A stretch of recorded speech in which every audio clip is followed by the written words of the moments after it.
Well, now we're realizing that more than ever, the world needs future shaper leaders. The world needs future shaping leaders, and that in addition to running their enterprises to make them successful and their brands successful.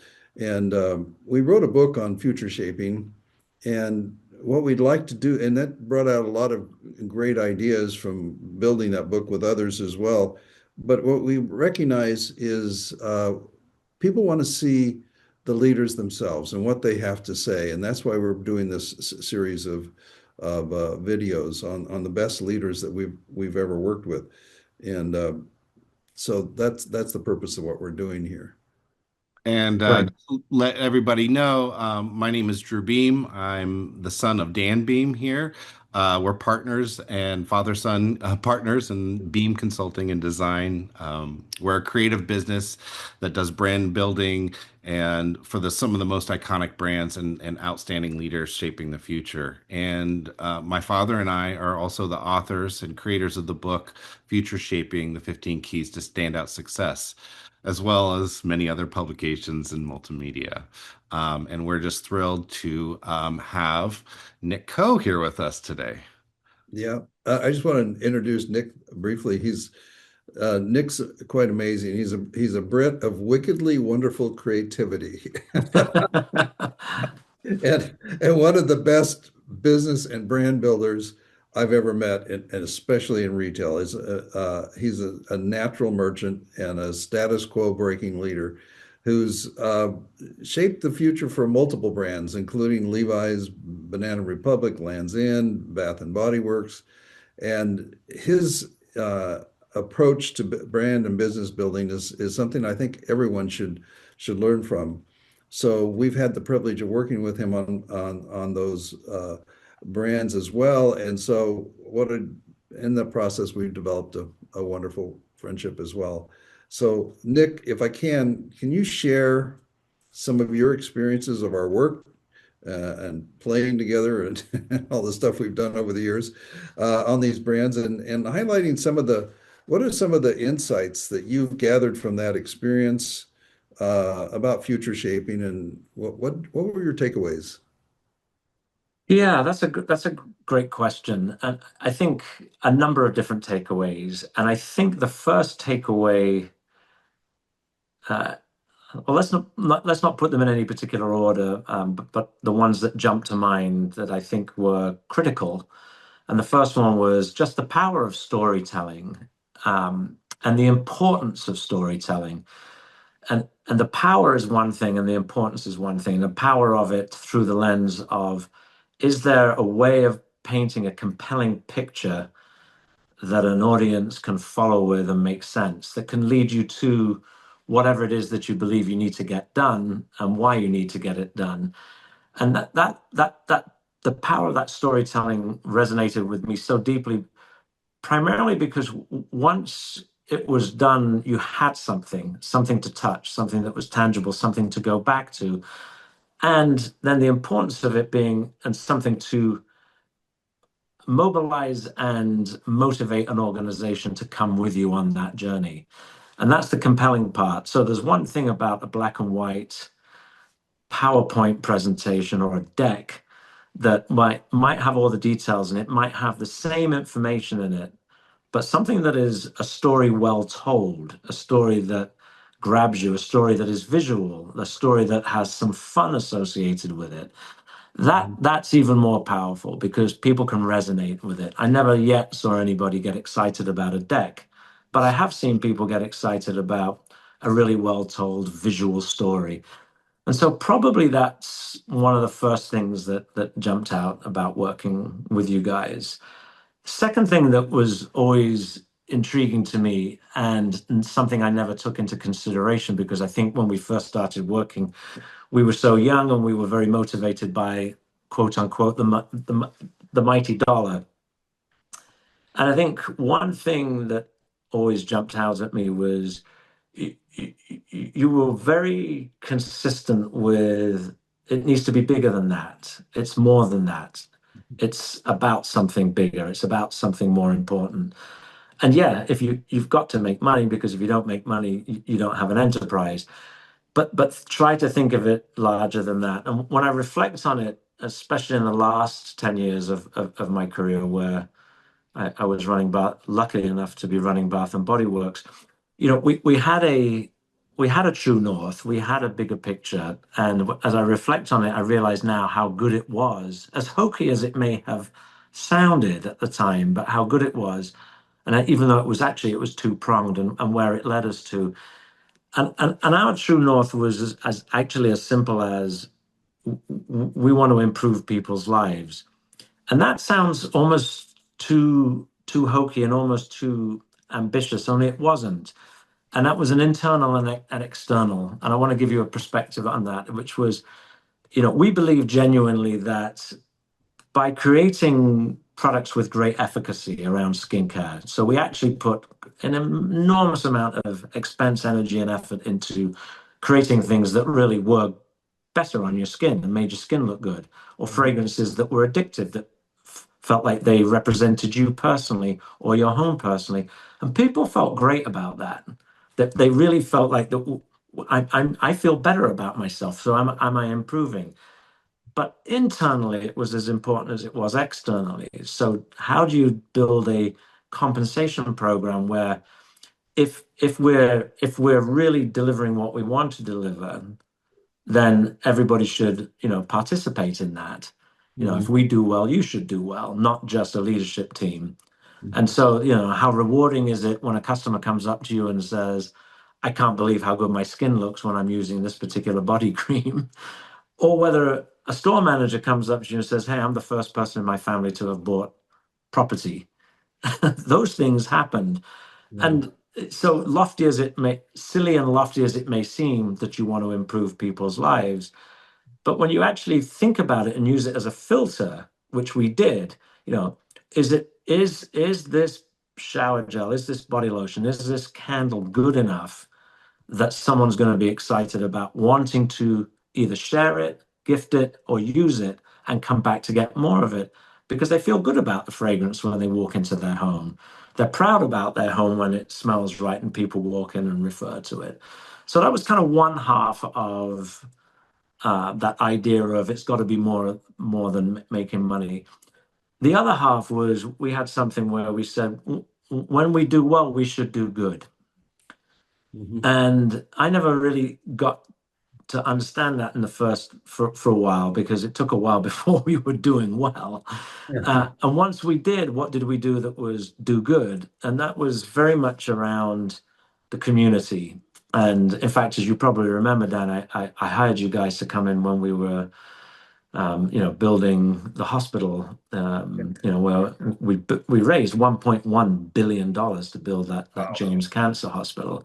Now, we didn't raise it. We were part of raising that, and it was an enormous part of BBW giving back. And it was so much easier to give back when you are doing well. And so when you're doing well, you've got to do good.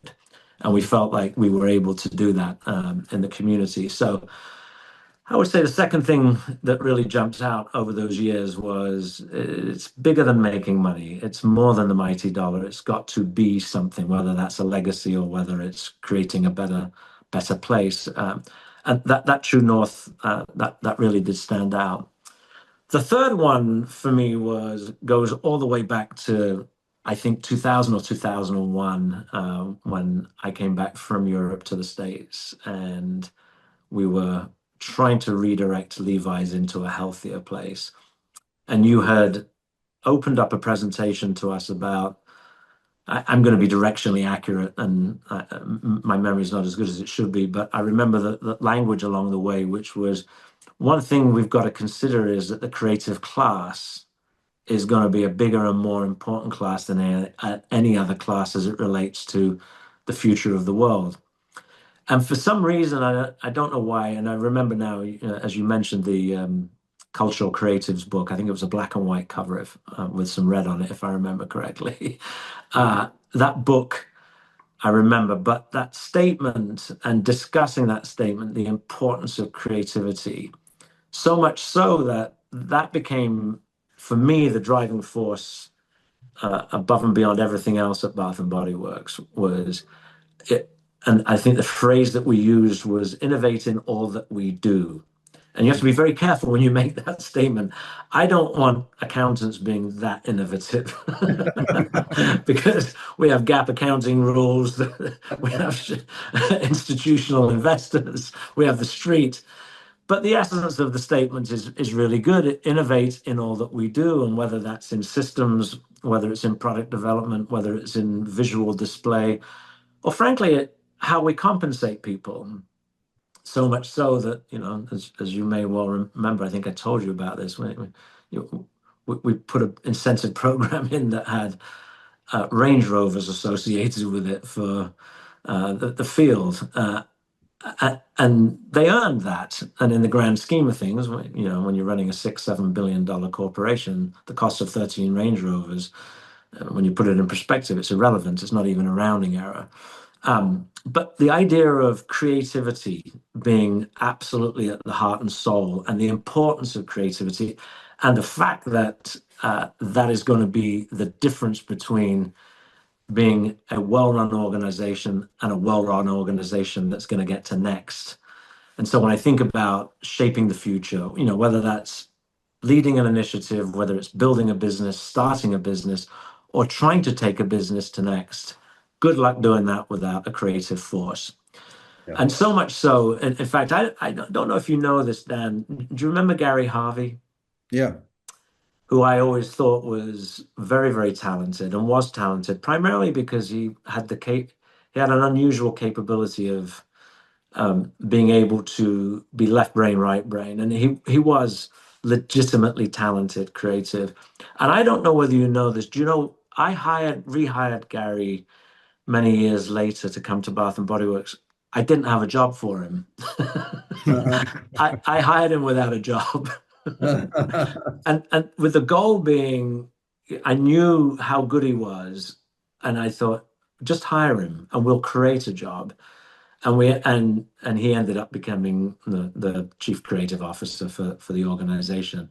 And so we had to create something just to get him in and just to get him focused because of the value of creativity. He could do what many others couldn't, and there's no price associated with that. And so create a job, and yeah, you'll run over budget, and yeah, maybe you have to eliminate something else, and maybe you're going to put somebody's nose out of whack as well, because he's going to come in and step on toes in an area, and do you really need it?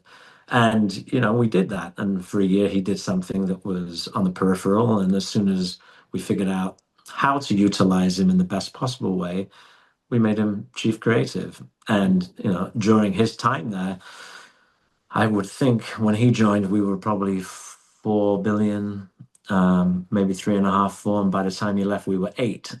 That's a demonstrative change. So Yeah. those are probably the. Yeah, I'm sorry. I remember Gary well, and we worked together. He actually brought us into another retailer, True Religion, years ago, and we got a chance to work with him because he asked us to help him with turning some of that around. And this creativity aspect, the purpose, the creativity, the true north. This is so essential. In fact, we put it on our masthead that says create value and enrich life. That's why we're here on this planet. We're here to create value for others and ourselves, as well as enrich life. And if we don't have both of those things going, then we're not really fulfilling the reason we're even here. And I think one of the things I like about your leadership and watching when you talk about storytelling, you could put an entire room, bring it up to a level of excitement I've never seen. We would have all those charts and things that we put together, and we created all these visuals and so forth. But the way you told the story and the way you engaged the people, that's a skill set that I would like all future shapers to have. That kind of charismatic love and excitement for what you're doing is infectious. And that's what happened in the room. It just changed the whole room, and everybody started getting excited and were enthusiastic, and that carries forward. And I think storytelling is the entry port to that kind of excitement that creates the kind of productivity that you're talking about. I think so, and I think very much. Well, thank you for the compliment, first of all. I think especially in retail, but in general, I think the world is just about storytelling, and I don't care if it's a story that is from an associate to a customer or a customer to an associate. You're always telling a story, all the way through to whether you're telling a story in an earnings call, or you're telling a story to an institutional investor, or frankly, you're telling a story to your chairman or your board, because at the end of the day, we're forever trying to influence somebody to do something, whether that's a customer to pick something up off a shelf, or whether it's a board member to get aligned with an initiative. And I go back to the very beginning, what resonated from the work that we did together. It was storytelling. My first, I wondered what the hell was going on when you guys walked into a room and you covered an entire wall with one of the largest pieces of white paper I've ever seen.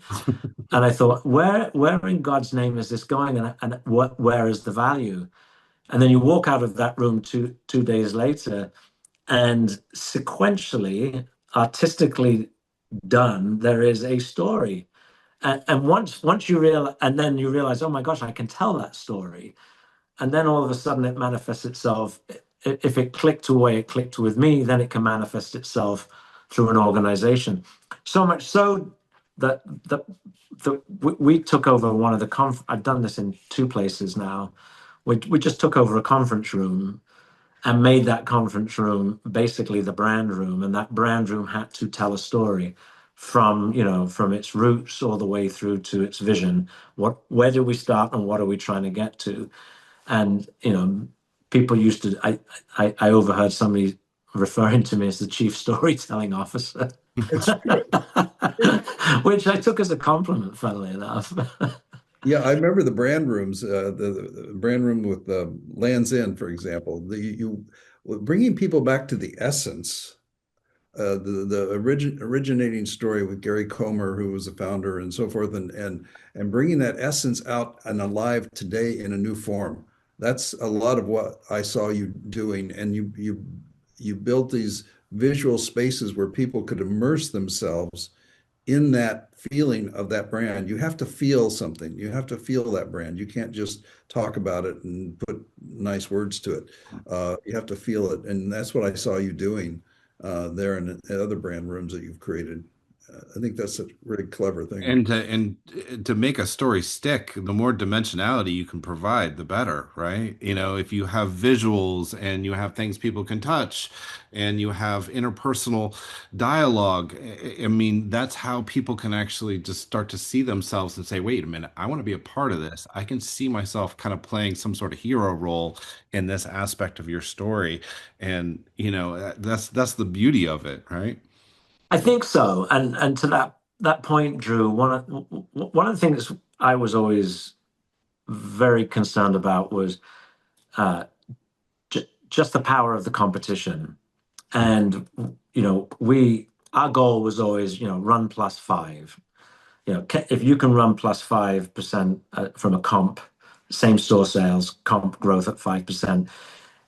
With the way the business was structured, you could have a lot of mishaps and still make an awful lot of money running plus five.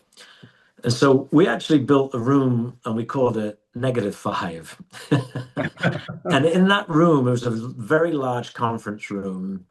And in that room was every competitor that was updated quarterly, from the low end of Walgreens, Walmart, CVS, etc., all the way through to the high end of fancy high end brands like Cire Trudon candles, etc., etc. But that room had to be set up permanently, and that room had to be by brand, and it had to be updated quarterly. And the purpose of that room was twofold. One was to tell a story of, look, the wolf is always at the door. Yeah. We should know what's going on competitively, because the way we positioned ourselves was very much masstige, and we knew how to do that. And it was a good thing. Give them high quality, give them great packaging, and make it affordable pricing. wasn't brain surgery. But when people started to figure out how easy that was to do, they started to copy us. So I wanted to be able to tell a story at any given stage when we were feeling like maybe we were pumping our chest a little bit too much. It's like, careful, look who's right behind us. And so you can tell a story of your brand and your business and where you want to go, but you can also tell a story of other people's brands, other people's business, and how close are they getting to you.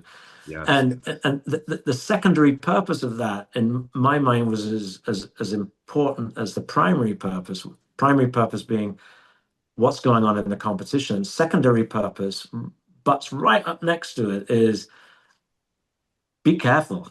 You should be scared. And that's a fun story. It's a fun way of, helping people understand that the competition's right behind you, and you should be careful. So the storytelling aspect, it's so important. How do you get it to stick? It's got to be visual and it's got to be compelling. And And today, context is so important, yeah. right? It's so important. And we've all heard the story of, sadly, how Nokia, really fell on its own sword, and they weren't looking at the competition. And, I mean, they're trying to make a comeback, but, that was a cautionary tale. Yeah. Well, yeah, and I think the wolves at the door kind of the feeling to it, the sense of urgency to that is being felt today more than ever because we've got multi crises emerging and bubbling and popping and everything else, everything from climate to AI and all this kind of stuff. And so as you think about the people who are helping to lead us into the future, there's the advice that they might think about from your learning, your experiences. What would you say is there's a lot coming. We know there's probably an AI bubble burst emerging right now. And we went through the COVIDs, we've gone through other things, but what would you say that uh, advice that you would give some of these leaders about handling these disruptive things? Yeah, that's fascinating. Just two things jump through my mind. One is, and I mentioned it earlier on, you, I, Peter Drucker's statement of perspective is worth 90 IQ points. He said something along those lines. Mhm. And the one thing that jumps out at me always is how easy it is, and I've been guilty of this probably the majority of my career, how easy it is to be nose down and trying to wrestle to the ground what you've got. Mhm. And the thing I learned over the years, and this was the beauty of having the business aircraft, was when things are tough, get away. And not get away as in take a break, but get out of the office, go to where the customer is, go to where your associates are, go to where the business is done. And anytime things were that way, my goal was get perspective. So, but coupled with that, and you have it in the book, which is nowhere to play. Mhm. And so we started every year, and this is somewhat the benefit of being in specialty retail. The beauty of being specialty retail is you own your own destiny. End of story. Mhm. Anybody can say anything they want about specialty retail. When you really go up to the very essence of it, is you get to control your own destiny. Mhm. Much harder to do in multi-brand retail because you've got all of these other brands and you've got GMMs fighting over hard goods versus soft goods, or I'm in kids and you're in men's and all of that stuff. Mhm. Specialty is gorgeous. Specialty says at the end of the day, your box, it can change the name above the store. But what we did every single year before writing that plan for the year or before writing the 5-year plan, any of that stuff, was ask ourselves that one rudimentary question, which our chairman was very, very good at, which is, are we in the right business? And so with all the changes that's gone, and that's how we ended up in the home fragrance business. We started one year off, are we in the right business?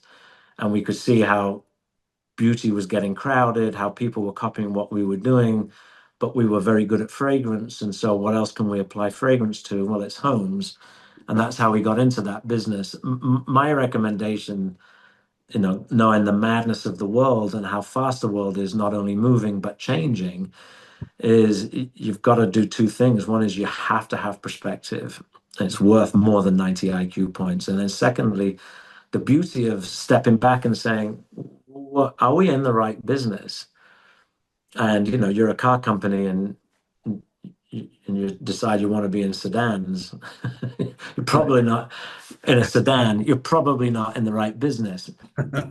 I think that's got to be very, very challenging for Lucid as an electric car maker to say, I'm going to solely focus on luxury sedans. It's not what people want.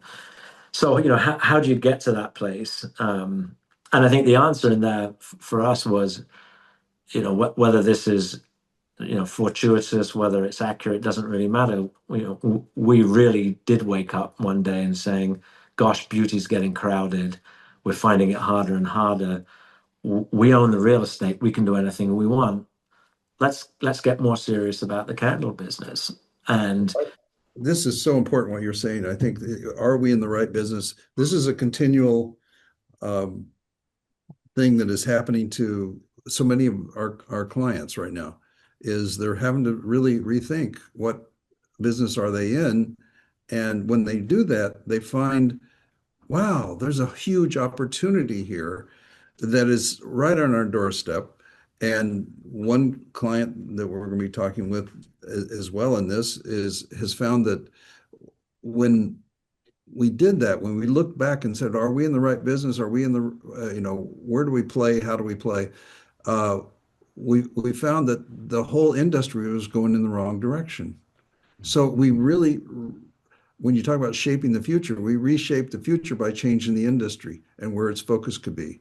And all of a sudden, it was regenerative, it was exciting, and as a result, their business is going off the roof. And so this ability to understand, are we in the right business? Are we really focused on the right things at this point? That's critical to moving into that future, as you're saying. yeah, and I think the only way you can get there is to get away. Yeah. I don't think you can get there in a conference room, and I Mhm. don't think you can get there with a whiteboard. I think you get there by getting away. What you're making me think though is I think you know where to play and shape the market to your advantage. They're so interconnected. Mhm. And so if I'll give you an example is I think, and it comes back to again the beauty of controlling your own destiny. And I think ultimately everybody does control their own destiny. You just have a bigger advantage, I think, when you're in specialty. So we got into the candle business through no, you kind of know where you are in a certain sense, and it's like, are we in the right business? And we were, but we weren't. And so getting into that category was important, but shaping it to our advantage Yes. was nobody was doing. We had two things we could do that nobody else could do in my mind. And the first one was, well, if home fragrance is starting to trend and candles are becoming important, who can do 50 fragrances? You can't. You can dabble in it and you can play with it, and you say, well, I'm in the apparel business and I'm going to put a shelf together of. But if you say, no, I'm going to shape it to my advantage because I know that it's coming, and who else can do 50 of them? And then you've got to be responsible, right? So 1,700 stores, you can't just roll the entire, you can't roll 50 fragrance 3-wick candles into 1,700 stores. At that time, we were probably a $3 billion business. You've got to get an ROI on each shelf, et cetera, et cetera. You've got an inventory play, and it's a risk. But what we did two things that were really valuable. One was, we said, well, let's roll 300 stores at a time. Let's do a quarter of the fleet at a time, something like that. And if we're wrong, we're not going to go broke. It'll just be painful. And at the same time, what would happen if we took over the front right of the store so that on every customer that walks in, we know that depending on the traffic pattern of the mall, they're either going to turn left or right, place it on the right or place it on the left so they have to see it. And now you're really control. Now you're saying not only are we in the business, not only have we said there's an opportunity, we're really demonstrative about it, and we're shaping it so that anybody else that wants to come into it are going to look kind of pedestrian because they're not going to do 50 fragrances. And we can because it's our real estate, it's our open to buy, it's our destiny. We can control it. It's our store. We can decide whether it's tables, shelves. We can decide what price point we go at. And it's probably revisionist to a certain degree because I'm not sure we were that good, but that's how it happened. And this interplay between know where to play and shape the market to your advantage, I think they go hand in hand. Yes. They really do. And the more I think about the work that you do, and the more I think about what's in the book, is it it's complex to go shape the future. It's complex to lead a new initiative. It's complex to take an organization down another road. And what the book is a great reminder of, in my mind, is yeah, if it's complex, there is no silver bullet. Yeah. You might have it. The silver bullet isn't creativity. Creativity is a critical component. And in your book, you're saying there's 15 of them. And it may not be all 15 all at once. But if you're going to go and really be a market shaper, a business driver, a business influencer, a change agent, whatever you want to call it, you're not going to do it with a single bullet. You're going to have a holistic approach. Yes. And picking and choosing those and figuring out where do they come into play and which ones are in which interlink with each other and are important to go together and have a knock-on effect. It's a fully formed adult exercise. It Well, really is. It's it not. is, and I think what you're alluding to as well is it is so complex. We, as a leader going into this next future, people need to understand how to handle complexity. It is a skill set of handling complexity, of managing and leading, and actually it's not managing so much as it is putting in motion an organic way of responding to the world. You were responding with different kinds of experimentations with your um, different store formats and so forth like this. This is what people are going to need as they go into it, and then they got to go in with that intention too that says we are future shapers. We can shape this market. We can shape this category. We can shape the future for us. We're not victims of what's going on around us. We can shape this. And I think that having that mindset is critical to this as well. Would you agree? I think so. I do, and I think I couldn't agree more. And I think there's another aspect to this, manage complexity well. And when I joined that business, the thing that jumped out when I joined Bath and Body Works, the thing that jumped out to me that made me nervous and excited at the same time was, dear Lord, this is a very complex business. Mass high SKU count, high turn, and a complex a complex array of products, both to manage and both to make. But the high SKU count, the high turn, is exciting and alarming at the same time. Anybody that's a retailer knows more SKUs, more problems, and everybody wants a high turn, but difficult to get a high turn when you've got small back rooms to move units from the back room to the floor. How fast do you bring inventory, and how do you store inventory? And the reason I mention that is because the number one question that we got from the analysts on every earnings call, I would say one of the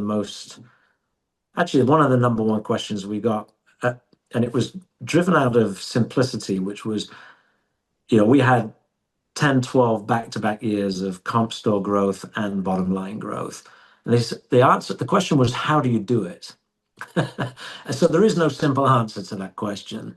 Right. What I got to, though, was I can't remember the statistic accurately, but it was something like we had, and I think this is an important aspect. We had 14 people who had worked together at vice president and above for 8 years or more.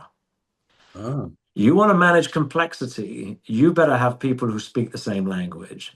Yeah. Yeah. And so if you link that to care for people deeply, which is an important chapter in the book, is it wasn't lost on me when I arrived that that team knew more about the business than I did, and that team could finish each other's sentences. Mhm. And I was adamant we were going to hold on to the nucleus of that team. And by the time we'd got into year 5, 6, 7, 8 of continuing to post back to back great results, which is unusual in retail, as everybody knows, because it's such a fickle business. A big piece of that was the ability to manage the complexity. And managing the complexity meant you better have people around that Mhm. understand it. Mhm. And I think one of the biggest pitfalls, and you can see it in businesses, is new leadership comes in, new teams come in. Yeah. Don't lose that institutional knowledge. You've got to Yeah. value it. You've got to value it, harness it, and leverage it. Mhm. And in that order, because if you don't value it, you won't keep it. Mhm. If you don't harness it, you don't know what you've got, and therefore you can't leverage it. Yeah. And so when we would put new initiatives in, our number one question was, have we got the capacity to do Mhm. it? Because you can do anything, but you can't do everything. Mhm. But once we knew we had the right people, and it's always the same. You can every business is run by people at the end of the day. That's right.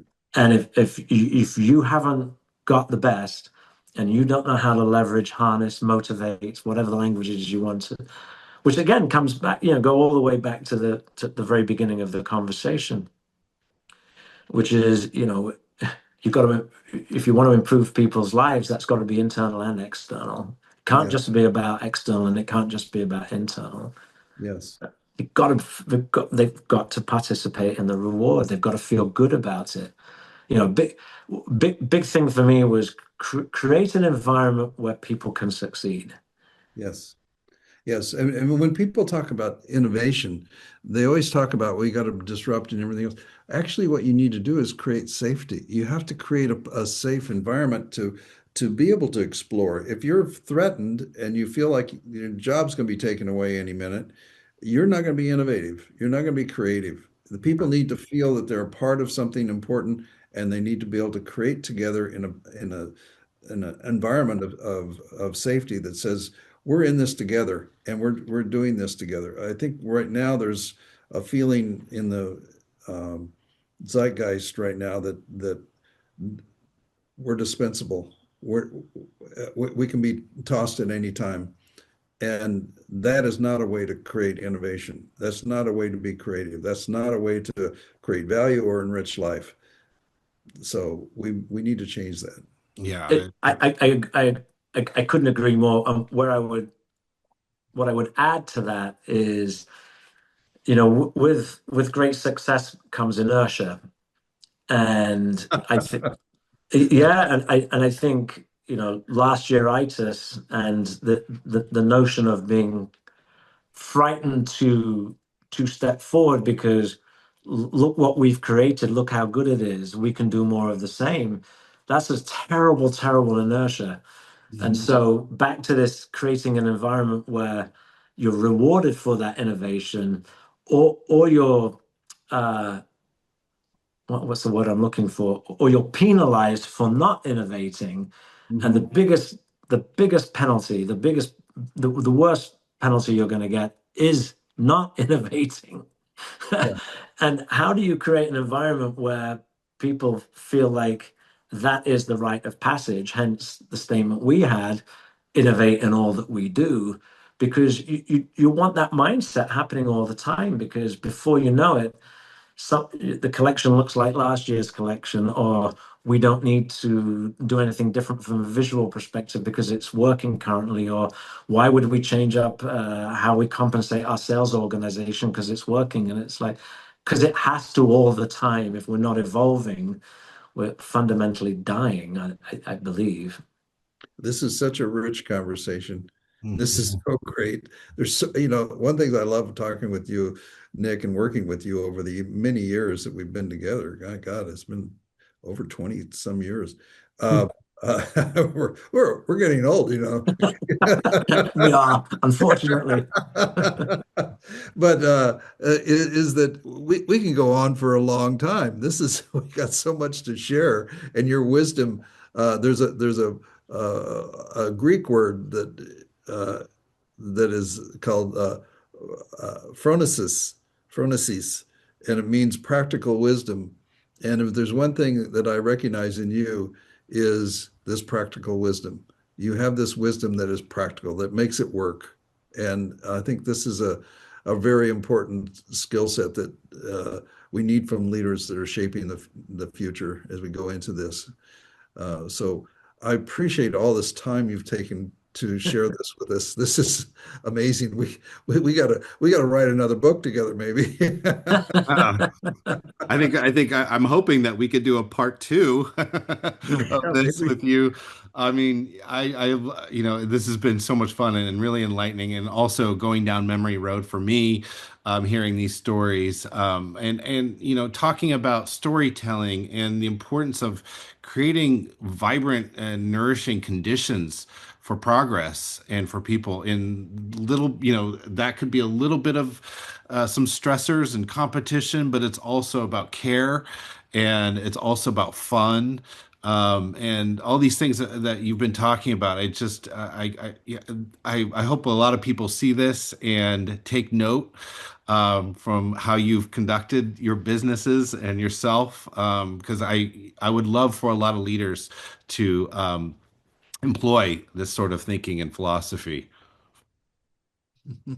Yeah, and you have to be. I think you have to be surrounded by people that can both in, inspire you to do something or inspire you to be part of. And I think, what Beams have always done is find a way to be inspiring.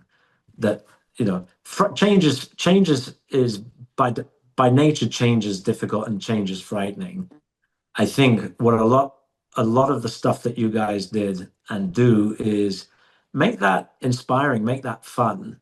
And Yeah. when that manifests itself in story format, people feel much, I think their shoulders come down because A, there's a story, B, it's in a language that's more fun, and C, is it feels like it's doable, and therefore the change, you can't get people to change by fear. You can't get people to change by, pounding your fist. You can get people to change and go with change and sign up for change if they're inspired.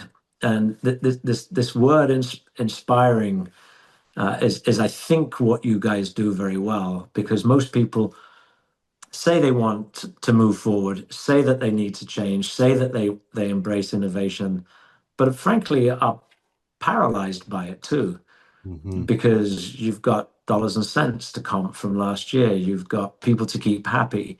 Find a way to make it inspiring and motivating and fun, hence the way you do storytelling. You'll get people there. And that was a big walk away from me. Well, Walk away for me, I should say. thank you. Yeah, we still, one of our greatest joys is, and motivations, especially for me, is we just want everybody to have a taste of triumph, and to really, go through something maybe that's a little bit difficult, but come out on that elation that says, I did it and I feel transformed and I have energy behind this transformation. Yes. Yeah, and what always cracks me up is that, have you ever met anybody that doesn't want to be on a winning team? I never met anybody that didn't want to be on a winning team. Yeah. Yeah. And so trying to get people to say and be part of and enjoy, you know, people ask me all the time is what's the thing you miss most about not working? And it took me probably 3 years of retirement to get clarity on that answer. And the answer is winning. Mhm. That's the only thing I miss. Yes, I made some wonderful friends. I had some incredible experiences. I got to travel the world. I was very fortunate to work with, especially the last 10 years, with people who were fundamentally brighter than I was. And therefore, I was able to continue to learn as I went through all of this. But when you synthesize it all down and say, what do you miss? It's winning. It's as simple as that. And that winning might be in dollars and cents, and that winning might be in surviving for the next year. And that winning might also be having a store manager walk up to you and say, I'm the first person in my family to own property. That's winning. Yeah. And whether it's winning for him, as that gentleman did win, or winning for me selfishly, because I felt great about the fact that we had created something that allowed him to be the first person. And so, I think everything leads back to is that, have that really healthy true north, have it be more meaningful than dollars and cents, and create an environment, probably through storytelling and a big dose of creativity, to get people to a place where they can win, and we'll all do well. Well, thank you, Nick. That's a beautiful summation, and I really appreciate you taking the time to share with us your wisdom and your insights. And I hope we're going to get this out to the larger world. We want the world to hear these stories because this is what people are hungry for right now. And I appreciate it. Absolutely.